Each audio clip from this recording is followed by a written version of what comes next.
স্বামীর অনুপস্থিতির সুযোগে এক মহিলা হোটেলে গিয়ে তার প্রেমিকের সঙ্গে একান্ত সময় কাটাচ্ছিলেন, কিন্তু বিষয়টি আঁচ করতে পেরে স্বামী পিছু নেন এবং হোটেলে পৌঁছে দুজনকে হাতে নাতে ধরে ফেলেন। স্ত্রীর পরকীয়াকে কেন্দ্র করে চাঞ্চল্যকর ঘটনা ঘটেছে ভারতের উত্তরপ্রদেশের ঝাঁসিতে। ভাইরাল হওয়া একটি ভিডিওতে দেখা যায় স্বামী হোটেল থেকে স্ত্রী ও তার প্রেমিককে ধাওয়া করে বাইরে বের করে আনেন। সেই সময় তাড়াহুড়ো করে পোশাক পরতে পরতেই বাইরে আসেন ওই মহিলা। এরপরে শুরু হয় তীব্র বাকবিতণ্ডা। ঘটনাস্থলে ভিড় জমে যায় এবং পরিস্থিতি ক্রমেই উত্তপ্ত হয়ে ওঠে।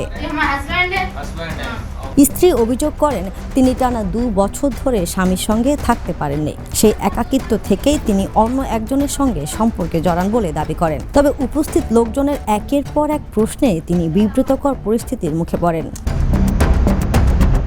ঘটনার ভিডিও ঘরকা কালেশ নামের একটি সামাজিক যোগাযোগ মাধ্যম অ্যাকাউন্ট থেকে পোস্ট করা হয়, যা দ্রুত ভাইরাল হয়ে যায়। ইতিমধ্যেই বহু মানুষ ভিডিওটি দেখছেন এবং নানান প্রতিক্রিয়া জানিয়েছেন। কেউ কেউ বিষয়টিকে নিয়ে মজার মন্তব্য করেছেন, কেউ স্বামীর মানসিক অবস্থার প্রতি সহানুভূতি প্রকাশ করেছেন, আবার অনেকে বধূর সিদ্ধান্তের তীব্র সমালোচনা করেছেন। এক নেটাগরিক মন্তব্য করেছেন, এ কেমন অসভ্যতা, পরকীয়ার ঘটনা দিন দিন বেড়েই চলেছে। অন্য একজন রসিকতা করে লিখেছেন, এইসব কাণ্ড দেখার জন্যই তো সামাজিক যোগাযোগ মাধ্যমে থাকি। আবার কেউ বধূর পক্ষ নিয়ে প্রশ্ন তুলেছেন, স্বামী যদি 2 বছর ধরে সঙ্গে না থাকে তাহলে একাকিত্ব কাটাতে অন্য কারো আশ্রয় নেওয়া কি এত বড় অন্যায়? আন্তর্জাতিক ডেস্ক, দ্য নিউজ।